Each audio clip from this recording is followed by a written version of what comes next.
शाम। आस्तिक कहानियों में आपका स्वागत है। श्रीमद् भगवद गीता के 8वें अध्याय का महत्तम। बोलो श्री कृष्ण भगवान की जय। श्री नारायण जी बोले, हे लक्ष्मी जी, दक्षिण देश में नर्मदा नदी के तट पर एक नगर है। उसमें सुशर्मा नामक एक बड़ा धनवान विप्र रहता था। एक दिन उसने एक संत महात्मा से पूछा, हे ऋषि जी, मेरे संतान नहीं है। तब ऋषिवर ने कहा, तू अश्वमेध यज्ञ कर, बकरा देवी को भेंट चढ़ा, देवी तेरे को पुत्र देगी। तब उसने यज्ञ करने को एक बकरा मोल ले लिया, उसको स्नान करा के मेवा खिलाई। जब उसको मारने लगा तब बकरा कह कह शब्द करके हंसने लगा। तब ब्राह्मण ने पूछा, हे बकरे, तू क्यों हंसा है? तब बकरे ने कहा, पिछले जन्म में मेरे भी संतान नहीं थी। तब एक ब्राह्मण ने मुझे भी अश्वमेध यज्ञ करने को कहा था। मैंने सारी नगरी में बकरा ढूंढा, परंतु बकरा हाथ न लगा।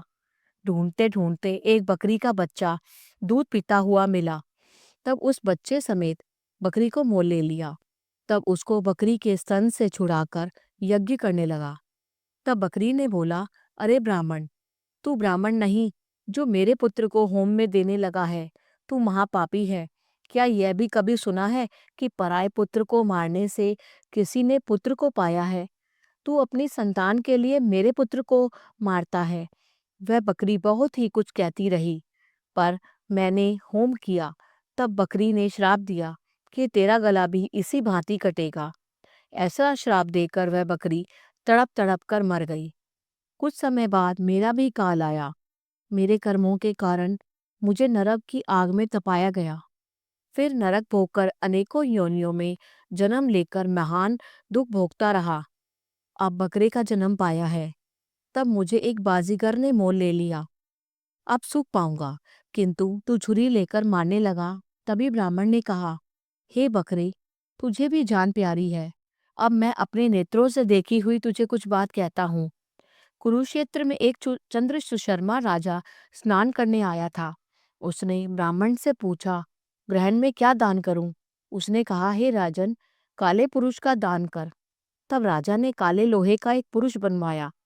नेत्रों की जगह उसने लाल रत्न जड़वा दिए, सोने के आभूषण पहनाकर तैयार किया।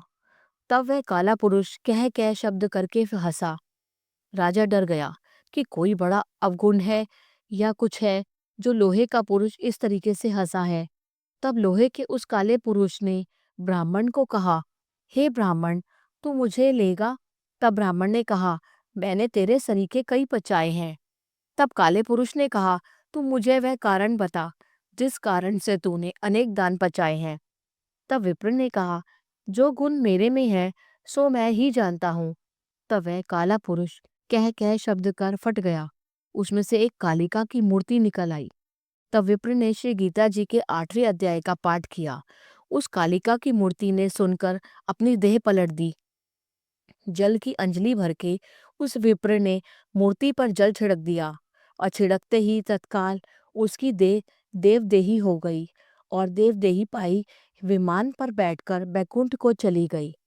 तब राजा ने कहा, तुम्हारे में भी कोई ऐसा गुण है जिससे शब्द से मैं अधम देह से मुक्ति को पा जाऊं? तब उस विप्र ने कहा, मैं वेद पाठी हूँ। उस नगर में एक साधु भी गीता पाठी था, जिससे 8वें अध्याय का पाठ सुनकर राजा की देह पलट गई। तब राजा दिव्य देह पाकर बैकुंठ को गया और कहता गया कि हे ब्राह्मण, तू भी गीता जी का पाठ कर, तुम्हारा भी उद्धार होगा। तब वह ब्राह्मण भी श्री गीता जी का पाठ नित्य प्रति करने लगा। बोलो श्री कृष्ण भगवान की जय।